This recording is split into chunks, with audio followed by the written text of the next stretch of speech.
What is this? During emergency, break glass for cool gun? The depicted models look quite different when compared to their historical version. Just no game. How is it even possible to be so blatantly anachronistic? We open with a cutscene that shows historical footage mostly of British soldiers in North Africa, somewhat anachronistically accompanied by the British General Bernard Montgomery reciting his iconic message of the Commander-in-Chief before the launch of Operation Overlord on June 5, 1944. I want every soldier to know that I have complete confidence in the successful outcome of the operations that we are now about to begin. Despite all this, the first level brings us to the Tunisian campaign of North Africa, and puts us in the perspective of our American character, Sergeant John Baker of the US 34th Infantry Division. So what was even all that British shenanigans about then? We are said to be partaking in the Battle of Kasserine Pass. The presented date of February 20th, 1943 is premature. What this mission portrays is the Allied counterattack at Kasserine that occurred with the arrival of the 1st Armoured Division, whose presence is mentioned later. Our boys in the 1st Armoured Division are heading in from the north. And ended with the German force retreating and setting up mines while doing so, which is also subsequently depicted. We got Jerry on the run, but he's dropping mines like crazy. This counterattack, however, happened on February 21st to the 22nd. Not the 20th.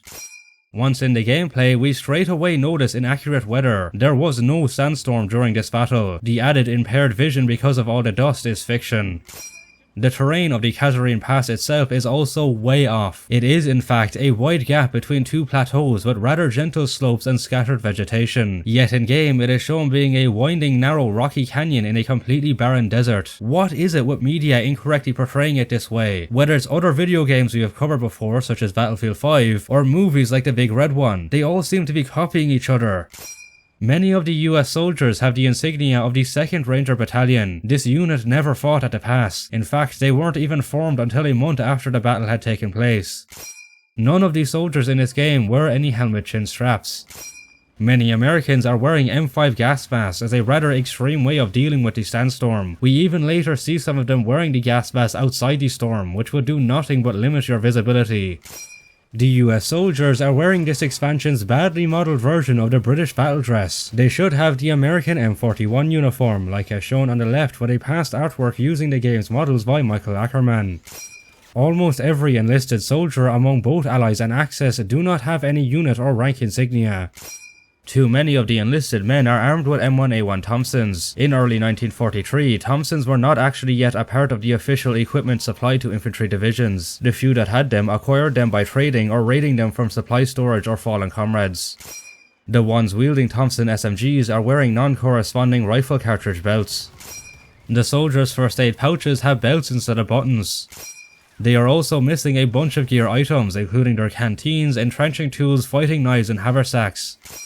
Yes, this is Tunisia, but it is still winter and cold. The Kasserine Pass is located in a region with many mountains, some of which were even topped with snow at the time. Due to this, winter greatcoats and gloves were provided to the soldiers as seen in historical pictures. We should see some of these among both the Americans and Germans. Many models from the base game and first expansion reappear, including these wooden watchtowers that often lack ladders and are topped with searchlights and machine guns. This is the type of structure you would find around a prison camp, not randomly out in a desert. We see American machine gun positions with German MG42s. Capturing enemy weapons did happen, but it was rare to use them in combat like this. The Americans are shown using more appropriate Browning M1919A4 machine guns in the later levels, so why they did not just reuse that model here is anyone's guess. Almost all of the vehicles in this game lack specific unit markings. The 1st Armoured Division did not use M4 Sherman tanks at the Kasserine Pass like the game shows. The only regular tanks they had were medium M3 Lees and light Stuarts. The model of Sherman tank has numerous small issues. The dent on the differential cover is missing, and so is the radio antenna. The driver and co-driver's hatches have been replaced with a stretched out of proportion texture, and the turret ring's protective metal splash cover is too high. It also has some outright anachronistic features, including the armor package covering the driver and co-driver's positions, which were not added to them until 1944, as well as the engine deck rail cover, which were more common with the later M4A3s. One of the Sherman tank commanders reuses the same skin as Sergeant Fuchs, resulting in him incorrectly having a tank destroyer Hellcat patch. Thanks to information provided by one of our commenters, we can tell that the model of Jeep the Americans drive is anachronistic. They have the post-World War II Willys Overland CJ2A or CJ3A front grille, instead of the period-correct Willys MB or Ford GPW grille. Air Recon has spotted a large German base just through this pass. We need to know where the Krauts have stationed their artillery. What on earth is this guy talking about? The Battle of Kasserine Pass opened on February 19th as a German attack. They weren't dug into the pass. How would they get a large base set up in one day while also assaulting Allied positions? As an army sergeant, we should be leading a squad consisting of 12 men in total, with numerous other squads fighting alongside us. But in game, we are always placed into battle either by ourselves or with an undersized squad of just a few soldiers. Technical limitations could be contributing to some points like these, but it is still evidently wrong. The game often starts us with more than one primary weapon, and provides an inventory system that allows for numerous weapons to be picked up and used. Real World War II soldiers did not do this due to weight constraints. We should only have one primary weapon. The M1911A1 does not have a trigger or an extractor, and the right side of the gun is mostly mirrored to the left, meaning the mag release, slide stop and safety parts are also absent. The hammer is always stuck in the uncocked position. And when the gun is empty, the slide locks back, goes back to the forward position and then back to the rear again for some reason. Some of the weapons like the M1A1 Thompson have an exaggerated blue finish on the metal body, while the wooden components exhibit a more cherry-like reddish tone. The butt plate and sling swivels are missing, with the left side of the lower receiver appearing to be mirrored from the right, meaning the mag release, safety and fire rate switches are also absent. And the bolt actuator is merely a flat texture that remains fixed in a closed position even after the movement to retract it. This is another one of those older games that does not have any proper partial reload animations for the guns. Our character always performs an empty reload by cocking the weapons, which would not be necessary when the gun is not empty and would just cause the chambered bullet to eject, but even this fails to occur. Weapons with bolt hold open devices like the M1A1 Thompson should not even need to be cocked at all. The M1 Garand sling loops are missing, the rear sight is sunk into the receiver, and the front sight is incorrectly shaped. It is also the late war model. For 1943, it should still have the earlier lock bars on the rear sights, single notch gas plug, and mill trigger guard. We do not see any ammo or much detailing at all in the magazines, chambers, or insides of any of the weapons. As is common in video games, all of the fired bullets are brightly visible in the air as if they have orange or yellow tracers. In typical early Medal of Honor fashion, each class of firearm all share the same ammo regardless of their caliber, meaning we use Axis bullets in allied weapons despite mostly being completely incompatible in reality. The Mark II frags are missing their coloured rings, indicating they may have been modelled on inert training grenades. We do not actually remove the pins of the Mark II grenades, with the spoons also still being attached when thrown, which would mean they would not explode. There is an evident lack of weapon variety for the Americans in this expansion. Firearms like the M1928 and regular M1 Thompson, M3 Grease Gun, M1 Carbine, M1903 Springfield, as well as the pre-war yellow painted Mark II grenades are all absent. There should also be higher numbers of M1918 A2 BARs with 1 per squad. The developers apparently think we are at the Atlantic Wall, so I placed Czech Hedgehog obstacles everywhere. These were not used in North Africa by the Germans.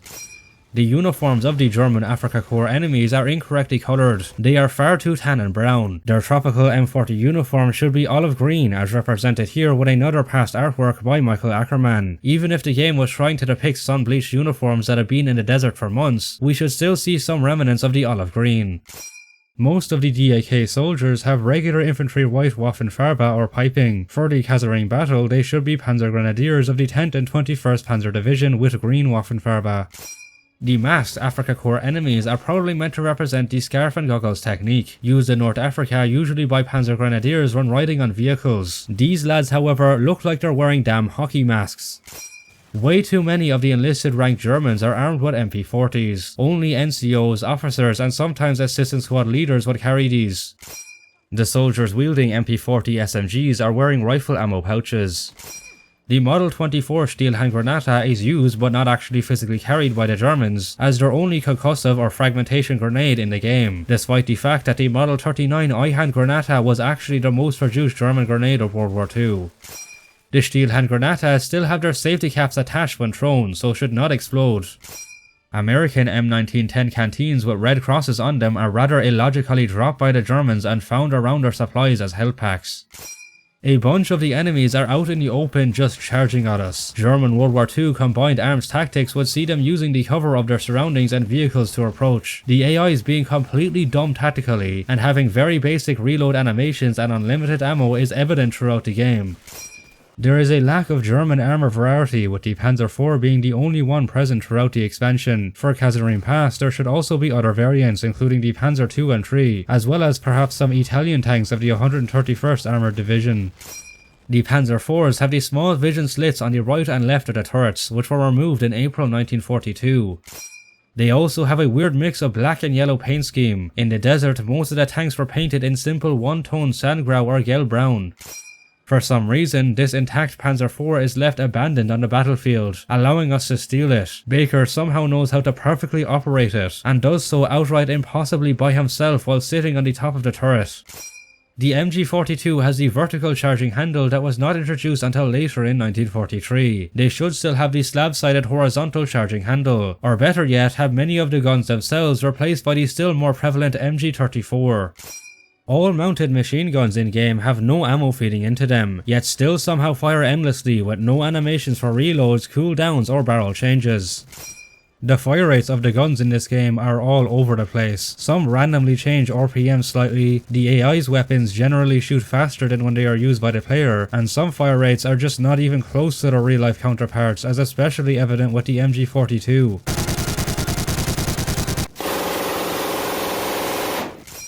In typical video game fanfare, all of the tanks completely blow up and turn into charred, distorted wrecks when destroyed. The same thing happens to the unarmored vehicles after being shot a few times with just regular bullets. Only something like an ammunition explosion could cause such a large blast as this, and those were not all that common. The Opel Blitz trucks are the regular field grey ones that then for some reason turn into the more appropriate Afrika Korps versions only after being destroyed. The Germans used Panzerschreck rocket launchers against us, which did not enter service until May 1943. In fact, the Germans developed the Panzerschreck by basing it on American bazookas they captured in North Africa. The Panzerbuscha 39 would be a more era-correct German anti-tank weapon to replace it. The Panzerschreck's spherical glass box, as well as the rear and front sight, are missing, while its breech guard is an incorrect solid texture. When reloading, we just shove a rocket into the tube without connecting the wire to the contact leads for electrical ignition of the rocket motor.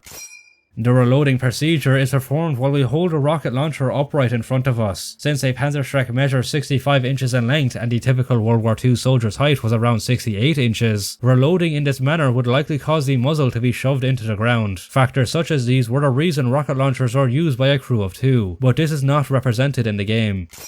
We then arrive at the German base, just to see it is another one of Medal of Honor's beloved massive concrete fortresses, fit with multiple stories of winding fortified corridors, and even a huge automatically opening gate built into the canyon. Really? As aforementioned, the Germans only arrived at the Kasserine Pass a day before this level setting to assault the Allied positions. They absolutely did not have the vast resources, need, or years of time that would be needed to build such ridiculously large defenses. As a matter of fact, there were no German bunkers of this scale anywhere in all of North Africa. Why on earth would they even build these things in such an exposed position down in the bottom of a canyon, instead of, up on the high ground? This is just so dumb. The machine guns are seen being operated by just one soldier, when they would have a crew with an assistant and ammunition carrier. None of the Germans manning MGs have any specific machine gunner equipment that they should carry on their web gear, like the MG Tasche, cleaning kit and pistol. The game follows the Hollywood trope of having the Reichsadler and other such markings on all of the German crates. Most World War II German munition crates in actuality would just have what's inside them stenciled on the outside. The game also follows the Hollywood cliché of having propaganda posters all over the German bases, some of which are Italian ones. These will be put up for civilians in public areas like towns and cities, not in barracks inhabited only by already military serving personnel. The Flak 88s have an incorrect basic green colour. In tropical environments they would have a dark yellow base paint, sometimes with brown or green camouflage patterns. The flak guns are only seen being used by regular infantry. In reality, the Luftwaffe's flak artillery units primarily use these. All of the artillery cannons are somehow fired completely by yourself with unlimited ammo and no loading animation. These were allocated crews with multiple men to properly use in actuality. The Germans have placed tons of field mine signs everywhere, when they really only need 1 or 2. Also, while German mine signs were usually marked Minen with a Totenkopf graphic, the signs in-game are simply marked M with a generic skull graphic. We find tin cans with a ribbed aluminium design which were not introduced until after World War II. All of the officers wear tan-coloured M36 tunics with Jodhpat type breeches. Some officers did privately purchase uniforms like this, though the one that would have been issued and most common to them would be the same open-collared tropical M40 uniform issued to all other army personnel in North Africa. They should have tropical boots or low boots with gaiters, and not these black leather jackboots. Many soldiers in this game wear caps in direct combat, where helmets should be worn. In the German bases, we keep coming across ahistorical rudimentary switchboards that look more like IBM computers from the 1960s than any type of German telephone exchange and transmitter from World War II. Despite not being in a civilian town or city, nor there being any aircraft in the sky, there is for some reason an air raid siren blaring outside of one of the German bunkers. Sergeant Fuchs wears tanker overalls and headgear with the tank destroyer Hellcat patch, assumedly of the 601st Tank Destroyer Battalion that fought at Kasserine. His presence in a standard jeep throughout the battle does not really add up. He should be in a vehicle used by the 601st, like the M3 GMC or M6 Frago. This tanker has what seems to be anachronistic M44 goggles. They should be the Polaroid ones. His cartridge belt has a modern day plastic buckle. And despite how tankers did not use rifles, the belt has rifle ammo pouches, a couple of which are fused over what looks to be a pistol mag pouch. Further American soldiers show up, but with green HPT uniforms and more Ranger Battalion insignia. They should still be wearing M41s. These troops do have more appropriate gear items, though the M1928 haversacks are undersized and have incorrectly shaped shovels. They should be the T-handle ones. The Sherman Crab we see here was still under development and did not see action at Kasserine. Minesweeping would not be the job for a regular infantry sergeant. That would be done by engineers, who would have been specially trained for it. The sound the minesweeper makes is also nothing like real life. It should instead have a high-pitched beeping noise. The artillery pieces we have to destroy are German 15cm TB-TSK C-36 naval guns that were normally mounted on warships, although there are examples of such naval cannons being put on land positions like the Longueur-sur-Mer battery of Normandy, France. They would have no business being exposed in the middle of a desert here, especially considering that there were never any fixed artillery pieces at the Kasserine battle, again due to the mechanized nature of the assault.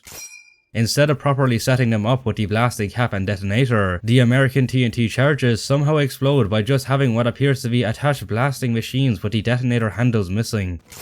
The Afrika Korps artillery or tank troopers with the red or pink Waffenfarbe and M40 field caps do not have any color Litzen on their tunics. Many parts of the K-98K are absent, including the bolt takedown washer, stock sling cutout, trigger, floor plate, barrel bands, safety switch and rear sight. All sniper variants of the K-98K have what looks to be an irregularly shaped dowel scope that is offset to the left. The centrally mounted ZF-41 scope would be a more suitable choice. The strikers of all bolt-action rifles are incorrectly static. The Germans are seen using quite outdated Italian-produced Canona.47-32s. A standard German anti-tank gun like the Pak-38 or Pak-40 would be more suitable. The soldiers that repair the broken down Sherman are just regular infantrymen instead of mechanics or tankers. We then have to destroy a key ammunition storage that turns out to be another ridiculously big bunker complex filled with munitions deep underground that would be very impractical to store and move in all the narrow corridors and stairs. After we plant our charges, the whole place completely explodes and chunks of it fly everywhere. Such fortifications were specifically built to withstand punishments like this. It doesn't matter if there was ammo stored inside it. For example, several German bunkers on Omaha Beach that held ordnance for their guns had charges and 75mm tank rounds blown up inside them, and none of those bunkers exploded into smithereens like the game's one. We will notice at random points throughout the expansion that the soldiers suddenly stop wearing standard equipment pieces like headgear and ammo pouches. In addition, we start to encounter Germans wearing woolen field grey uniforms. We are still in the Mediterranean. They should be in cotton trill tropical uniforms. We find Turnister Empfänger EB radios in the German barracks, but they are always missing their additional storage unit for the battery, cables and spare parts.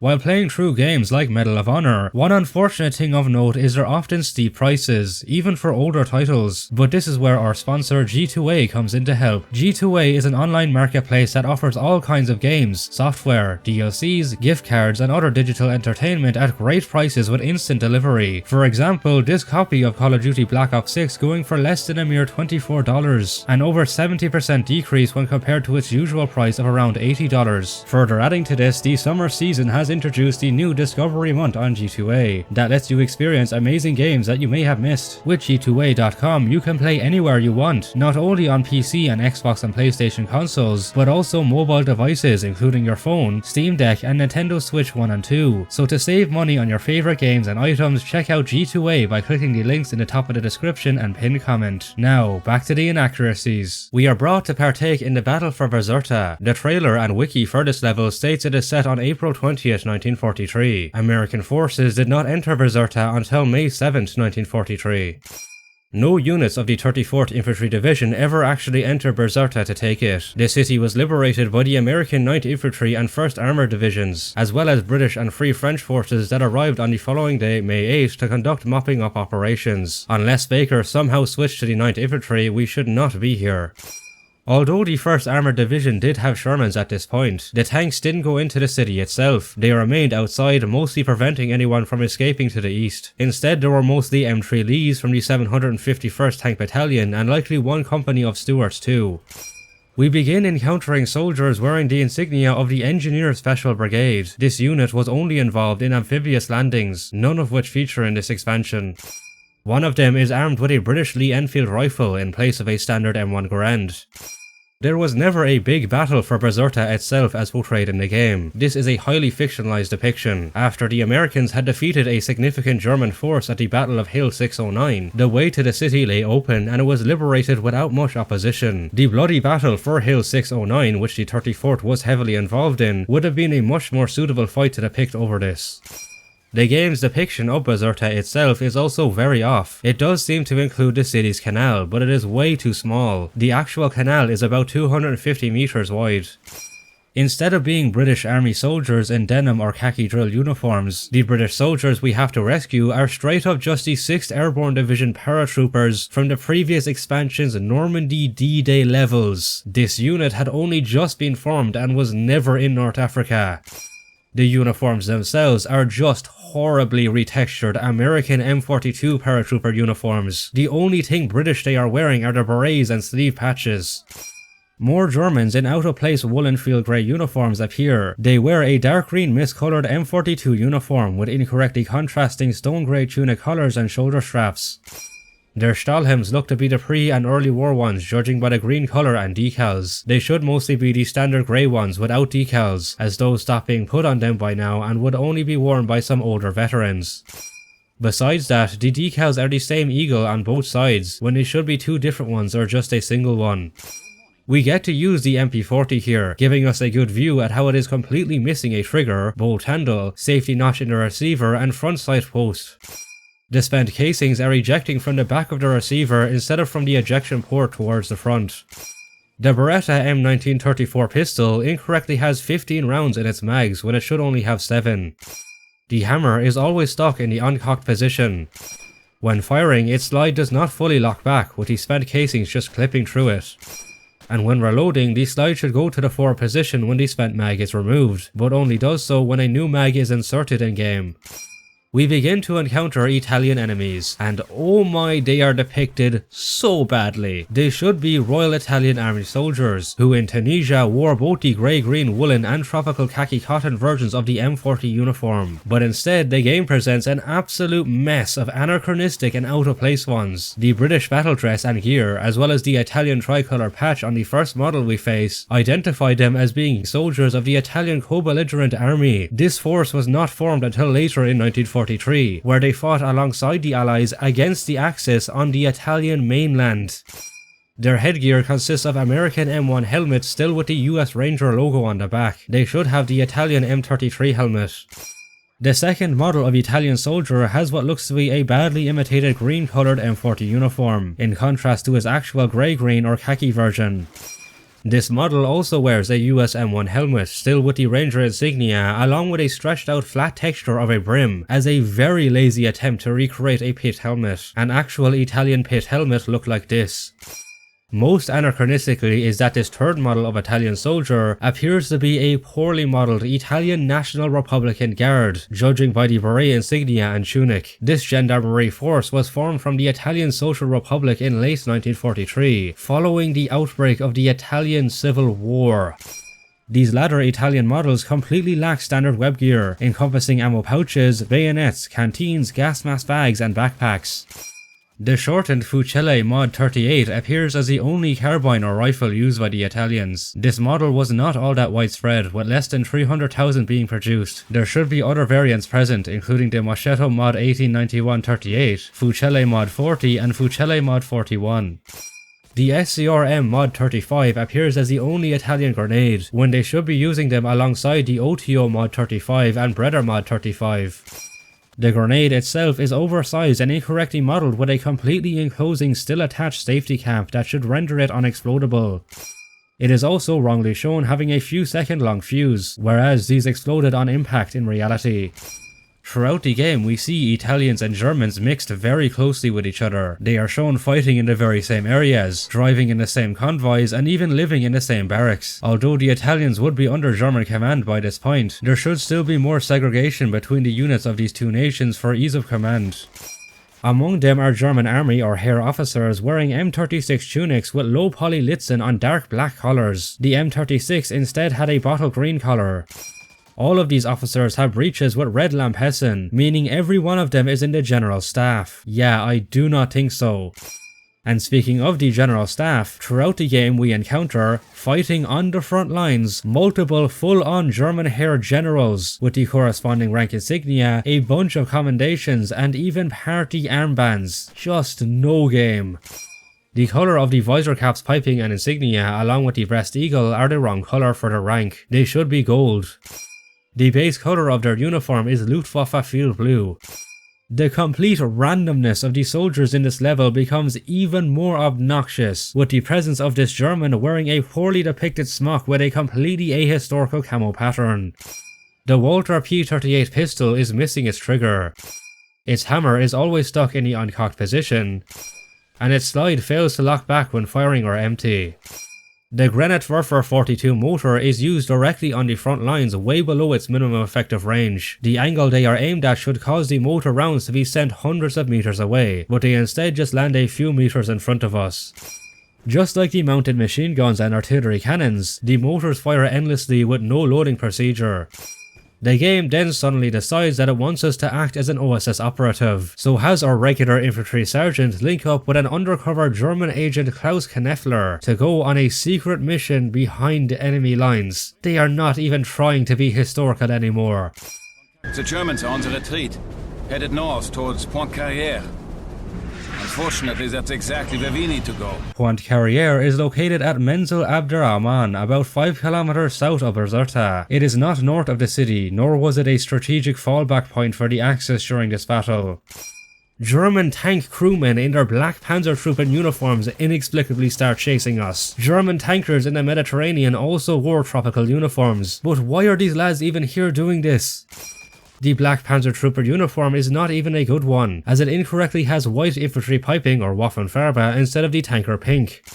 The breast eagle and collar tabs on the tunic indicate it being a Heer one, but the field cap has an SS Totenkopf on it, and said field cap is also missing the eagle. The uniforms our duo change into consist of a German field grey M36 for Klaus, and a generic khaki one that is claimed to be Italian for our sergeant. Once we put them on, however, Klaus's one magically changes to the Afrika Korps tan version, while the sleeves on ours show it suddenly transformed into a green American M41 jacket. The so-called Italian papers we pick up here, and the ones we later steal, are very clearly ones of a German officer, who we would not share the name, details or appearance of, yet they are still somehow accepted whenever we are asked to show them. We are given a high-standard HDM pistol. This was only adopted by the OSS starting later in 1943. It is missing its safety switch, and its also absent hammer that should be protruding from the back makes it seem that the developers may have based it on a post-war sharpshooter variant.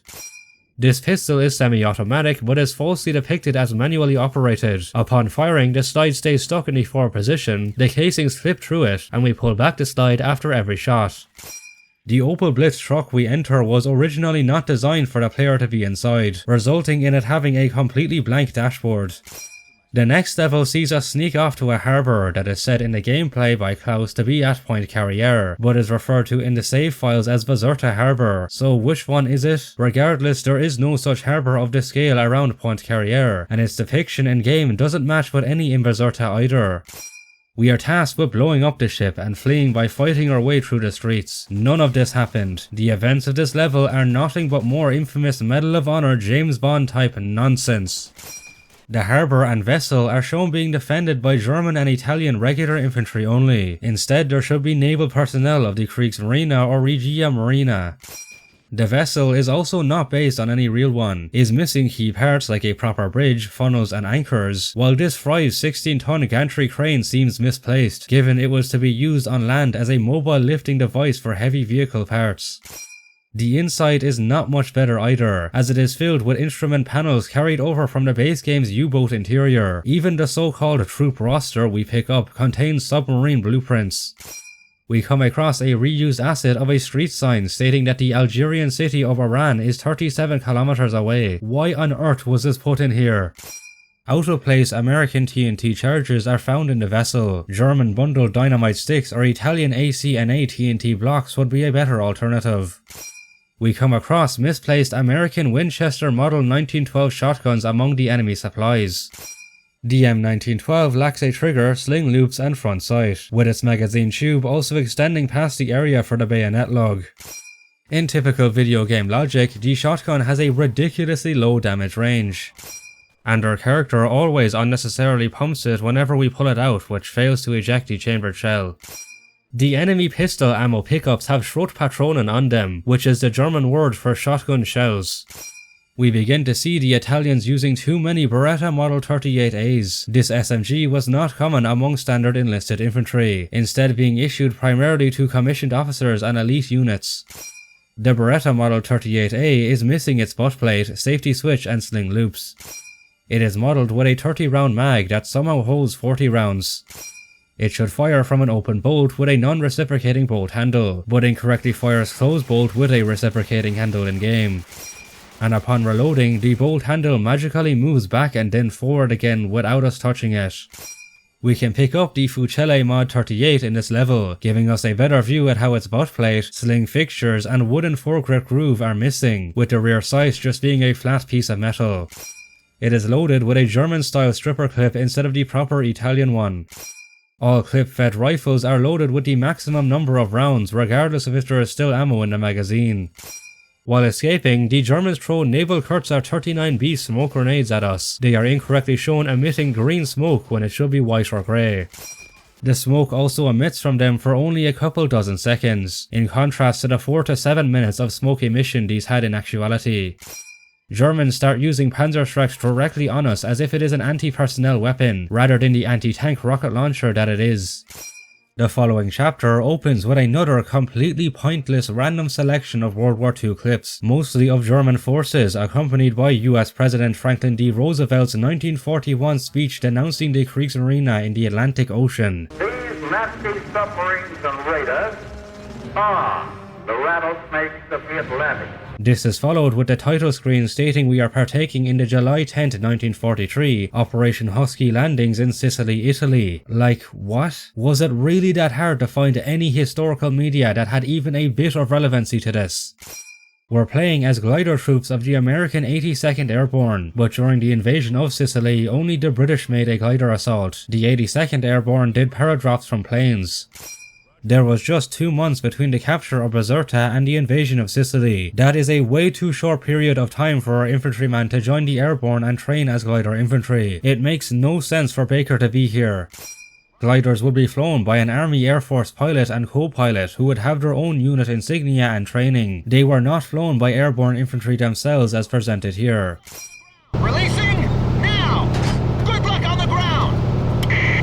We are clear, 2-4. Wacko glider tow cables would be attached to a hook above the cockpit, which the glider pilot inside would detach from by manually pulling a lever. The cable would not be connected to the bottom of the cockpit, nor would be released by the C-47 crew as shown in the game. Also, there was no radio put in the Wacko glider, so how we are talking with the C-47 crew is anyone's guess. After we crash, an out-of-place German first aid kit falls from the American glider wreck. We even later come across another American glider that has more German aid kits and ammo boxes outside it. The gliders and C-47s have the Normandy D-Day invasion stripes on the wings, which is premature for Operation Husky.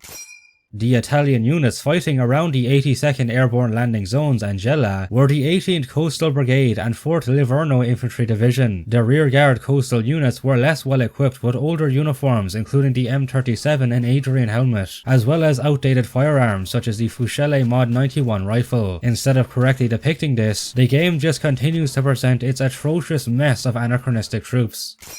We come across German flak-fearing 38 AA guns manned by Italians. This would not happen. The Italians would use their own AA guns like the Breda 2065 Mod 35. The flak-fearing 38s also lack components, such as the base, concrete ring or wheel stand underneath them.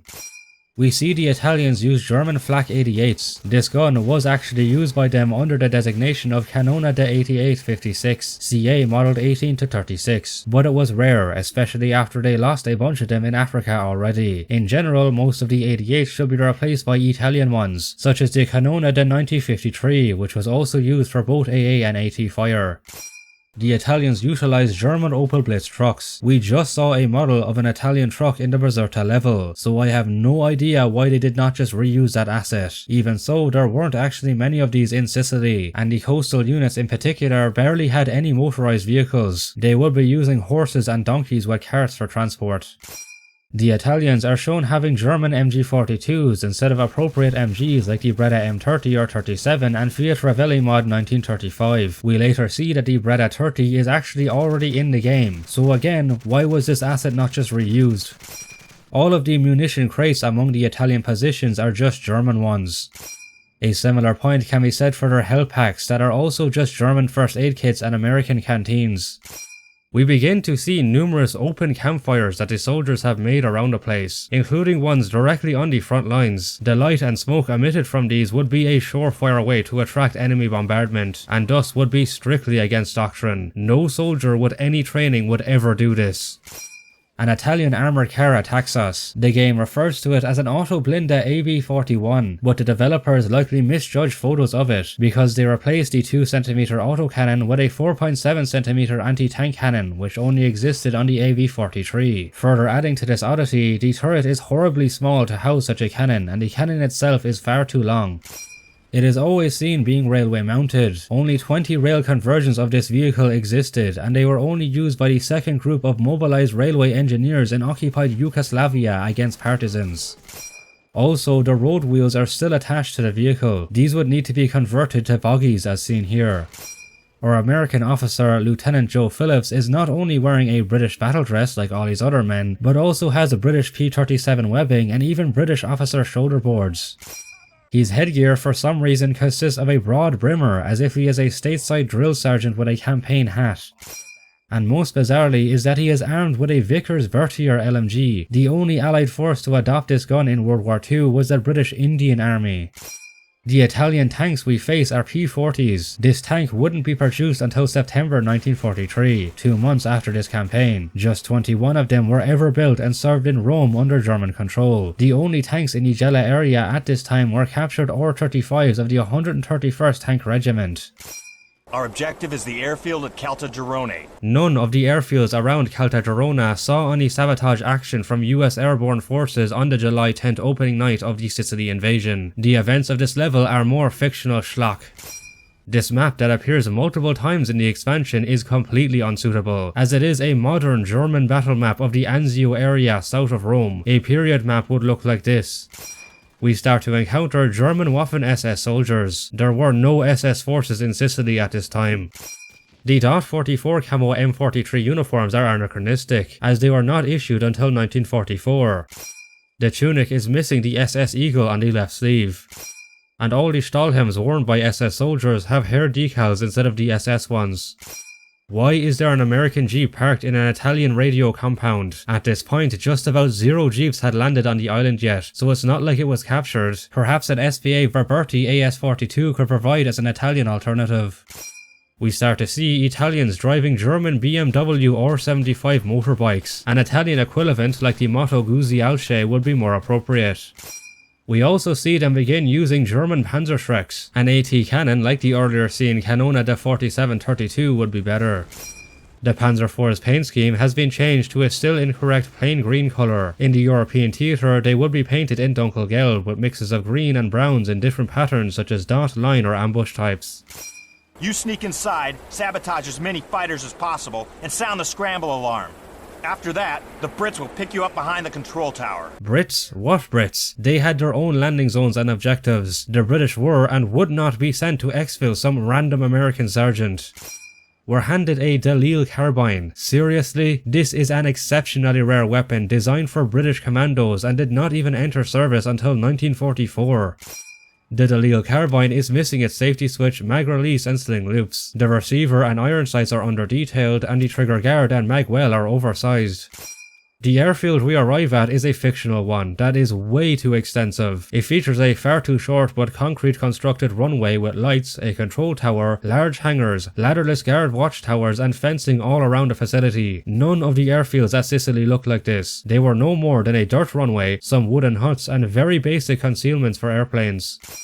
The C-205 Veltro fighter aircraft bear flags and numbers of the Italian National Republican Air Force that was not formed until months later in 1943. They should have the White Cross and band of the Royal Italian Air Force.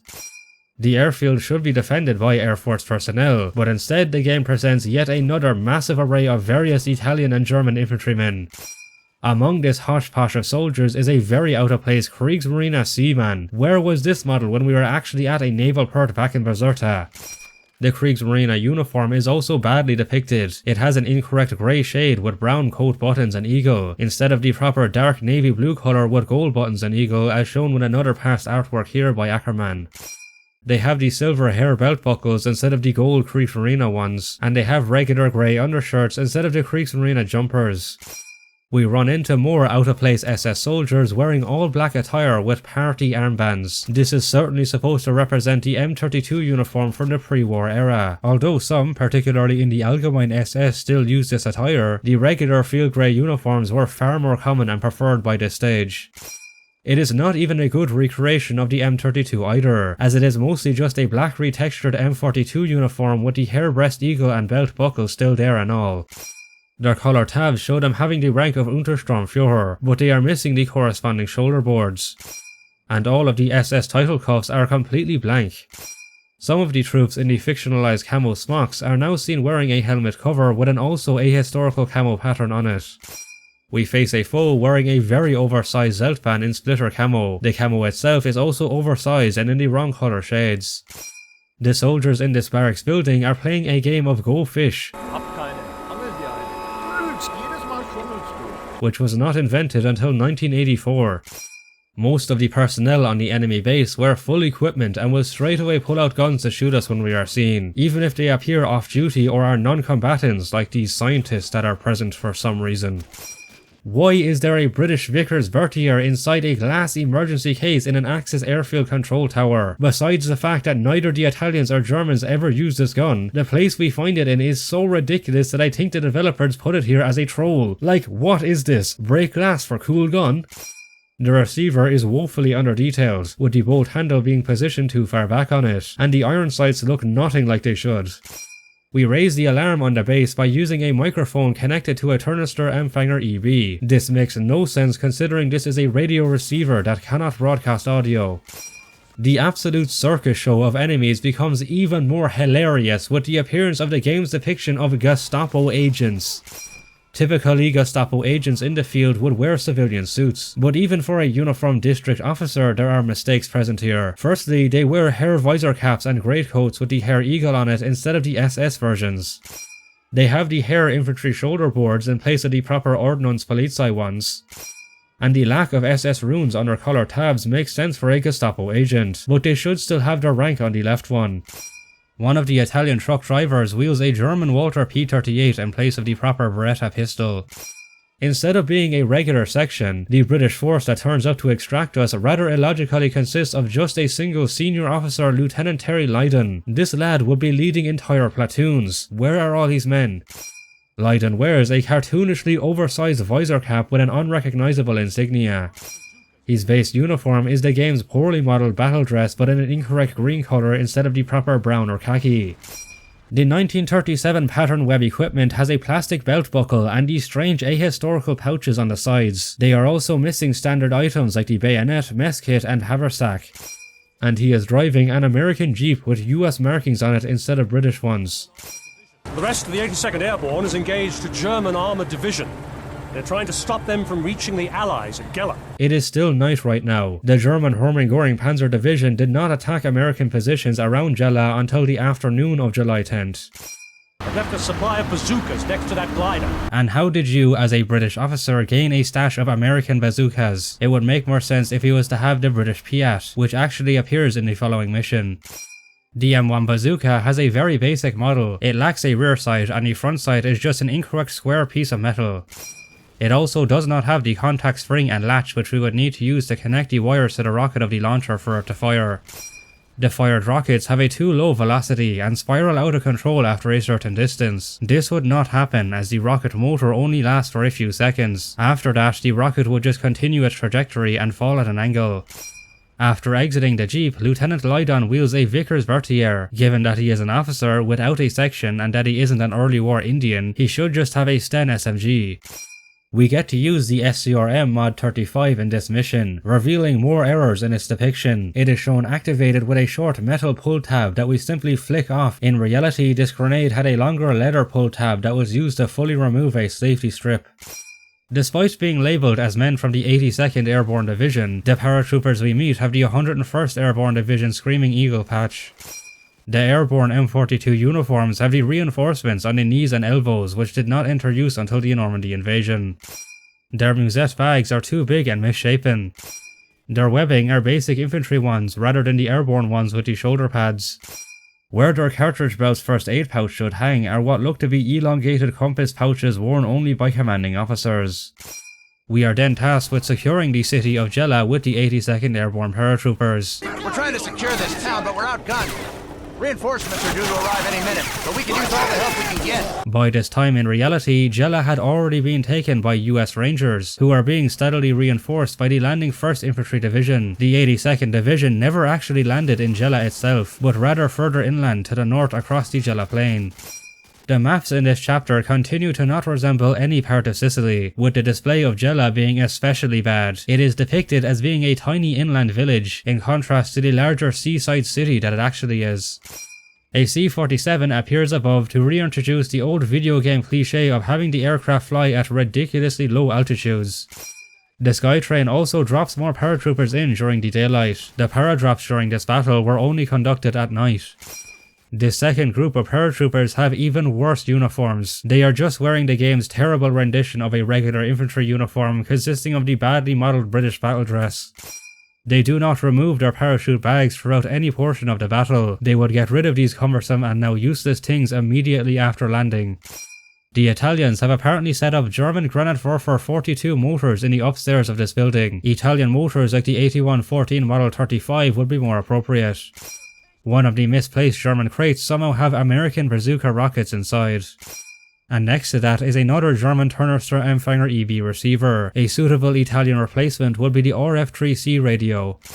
A bunch more rare anachronistic Italian P-40 tanks arrive from the hills to represent a horrendous version of the armoured counterattack at Gela. This assault in actuality was made by the German Hermann-Göring Panzer and Italian Livorno divisions, who moved across the open plains north of Gela mostly with German tanks. Great job, Sergeant. Thought we were goners for a second there. Let's call HQ and get out of here. This counterattack was beaten back by naval bombardment and fire from the 1st Division's cannon company, not some sergeant with a couple motors and a bazooka.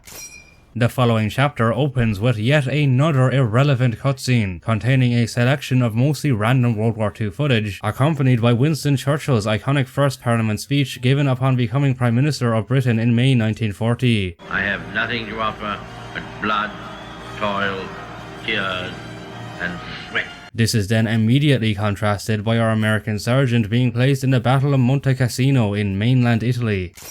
The mission's date of January 12, 1944 is completely wrong. The Allies would not reach the Gustav Line and Monte Cassino area until the 15th of January, and did not start assaulting until the 17th. More precisely, the 34th Infantry Division, which we are serving in, did not attack until January 24th, and only reached the Cassino town itself on the 31st. And on that note, how is Baker back in the 34th Infantry Division? Unless he was booted from the Airborne for some kind of misconduct, he would absolutely not leave the highly regarded 82nd Airborne Division. There are a bunch of Ju-87 Stukas attacking us. German doctrine of the time called for Stukas to be used only for night attacks. We are for some reason by default given an Italian Beretta M1934 pistol in place of our M1911. Our SMG is a British Sten Mark V, which did not even enter service until the following month of February 1944. It is incorrectly called a Sten Mark II in the HUD. Parts, including the rear peep sight, foregrip and barrel sleeve latch and spring, are missing. It is depicted as a closed bolt weapon when it should be open bolt, with the bolt itself also being static and stuck in a forward position even after doing the motion to pull it back. And the spent casings are ejecting from the back of the receiver instead of from the ejection port further to the front. In addition to the Beretta and Sten, we carry a L42A1. This is a British sniper rifle from, here it comes, the year 1970. Did the devs see the 42 in the name and think it was made in that year? How is it even possible to be so blatantly anachronistic? The safety switch, sling loops, as well as the barrel band and grooves are missing from the L42A1. The scope is also very wrongly modelled. It is missing its dials, is mounted directly on top of the receiver rather than to the side, and has a cross-shaped reticle instead of the proper T-post one. Good to see you, Sergeant Baker. The attack on Monte Cassino has stalled. American and British troops are pulling back to regroup. However, we have a squad unit trapped by enemy fire. They've got some wounded. Take a medic and see if you can pull those chaps out of the fire. The US 34th Infantry Division never fought in a full-on assault operation in the same area as British forces during this battle. The entire depicted premise of us fighting here together with them and rescuing their POWs would and did not happen. There were British, Indian and New Zealand units that started moving here to relieve American forces from February 15 to the 22nd, but even they looked and sounded a lot different to the terribly imitated mainland British airborne paratroopers we see here. This British camp curiously has a German Würzburg ground-based tracking radar set and a flak-fearing 38 being manned by a single British soldier. The Bofors 40mm L60 would be a more suitable British replacement. The British troopers defending the place are armed with American M1 Garands instead of the appropriate Lee Enfield rifles that we later go on to see. The encampment is also referred to as the British HQ. British HQ is up ahead about half a click. It sounds like they've got some company too. A HQ or headquarters would be a sizable premise filled with commanding officers in the rear guard. It would not be a tiny camp directly on the front lines. The US medics are missing standard gear items, including the medical bags and extra canteens. The Red Cross markings on their helmets are also all the same symmetrical ones, when they should have much more variation due to medics painting these on their helmets themselves. We then drive into the Cassino town itself, where we see it is incorrectly portrayed as a big city with many multi-story buildings. In fact, it had a lot more smaller buildings that were completely devastated from bombing. The Piat launcher is missing many parts, including the spigot, monopod adjuster, butt pad padding, sling loops, and canvas cheek rest. The trigger and monopad bottom are also mispositioned. Some of the hair soldiers were an earlier version of field cap that is missing the roundel on the front. Mixed in with the hair soldiers are a bunch more poorly depicted Allgemeine SS. There were no SS units involved in the fight for Monte Cassino. During the first phase of this battle, the town and nearby areas were defended by the 44th Reichsgrenadier Division, and later reinforced by elements of the 90th Panzer Grenadier Division and 1st Fallschirmjäger Division on February 1st. We continue to come across the Afrika Korps symbol on many of the German trucks and boxes, despite this force having long been annihilated by this stage. We start to encounter Americans wearing assault vests introduced for the Normandy beach landings. We find a wrecked British Churchill tank. Just like how there were no British paratroopers involved early in this fight, neither were there any British tanks. The 34th Infantry Division's initial assault on the Cassino town was instead supported by American armour of the 756th Tank Battalion. In typical game illogicality, red fuel barrels completely blow up upon being shot. The Germans are shown using more outdated Italian howitzers instead of any of the earlier mentioned German pack guns. The name of this particular artillery piece is the Obice da 7518 Model 34 or 35, but it is called the Modello 3 in-game for some reason. An American SCR-536 walkie-talkie is found rather out of place among the Germans. The Reich banners in this courtyard are all weird fictional versions. The last group of prisoners we free contain British tank crewmen, assumedly of the earlier seen Churchill tank. This is indicated by their headsets and Royal Tank Regiment insignia embroidered black berets. The rest of their uniform is incorrect though. British tankers at this stage would mostly be wearing overalls. We are then brought to the Battle of Anzio on its opening day of January 22nd, 1944. Baker, this is King 6. We're getting the hell beaten out of us at Anzio. This dialogue and the level of enemy opposition we go on to face makes no sense for the first day of the Anzio battle. On January 22nd, there was barely any resistance, and out of the 36,000 soldiers that had landed, just 110 became casualties on the first day, with only 13 being killed. Recon has spotted a battery of German K5 cannons near the railroad tracks in your area. You'll have to use demolition charges to spike those guns. 2 German Krupp K5 railway guns called Robert and Leopold were sent to the Anzio area, but not until the following month of February 1944. In addition, these railway guns were not destroyed until May 18, 1944, when German forces spiked them as the Allies were closing in. They were absolutely not blown up by some standalone American sergeant like the game shows. The events of this level are yet again completely fictional. The presence of the railguns likely places us in the hills around Campiano, north of Anzio, though the map we play in is yet again a fictional one that is not representative of the region. For instance, we see the railway line tunnel is placed into hills here, when they went further underground in reality. For this mission, our M1911A1 has returned as our sidearm, but we are given an Italian Fuscelle Mod 35 in our rifle slot for some reason. We have also apparently suddenly become our non-existent squad's automatic gunner. The BAR is missing its rear sight and safety switch, and it is incorrectly depicted with a reciprocating charging handle, which we failed to fully pull back after reloading. The enemies we face consist of yet another unholy mess of Heer, Allgemeine SS and Kriegsmarine infantry, all of which are grossly out of place for the setting. It was artillery troops of Eisenbahn Batterien 712 that were in charge of operating and protecting the 2 railway guns. Other than that, the closest Axis forces would be Hermann-Göring Panzer Division soldiers in Luftwaffe field uniforms, often with camouflage equipment, as well as Italian National Republican Guards, who you may remember already exist in this expansion within the suitable climates of Tunisia and Sicily. We find another rare and out-of-place rail-converted auto-blindo Fiat Ansaldo. This one we can enter and somehow command, completely by ourselves. We completely blow up the second railgun and its surrounding vehicles by just driving our armored car into it. Like what? The next mission sees us at the Battle of Monte Battaglia on September 28, 1944. By now, Baker must be one of the most transferred soldiers in the US military, because the Americans that fought at Battaglia were a part of the 88th Infantry Division. The battle at Monte Battaglia was famously a co-effort between the Americans and Italian partisans of the 36th Garibaldi Brigade, yet none of the Italians are shown or even mentioned in the game. On September 28, German forces were counterattacking throughout the entire day, starting at 5:30 AM, with the major counterattack happening in the afternoon and evening. The nighttime and thunderstorm setting of this mission was added simply for dramatic effect. In reality, at night, the Allies would be under artillery fire. Among the Heer forces are Waffen-SS soldiers in DOT 44 camo. There were no reports of SS forces ever being involved in this battle. The German units here should be Heer troops from the 44th Reichsgrenadier Division, along with elements of other nearby Heer divisions and possibly even elements of the 4th Fallschirmjäger Division. The map in this level is surprisingly based on reality, but very loosely. The buildings in the so-called Abel Bunker area and the bridge in the beginning resemble the Castel del Rio village and nearby Ponta alla Dosi bridge, though it is a miniaturized depiction with a lack of houses. The Monte Battaglia fortress is shown being just down the road from the village, when it was over 6 kilometers away to the east in actuality. The fortress itself should also be a small one surrounded with a treeless summit filled with American dug-in positions, but it is shown as being far too extensive in game, with underground tunnels and surrounded only by trees and a radio tower.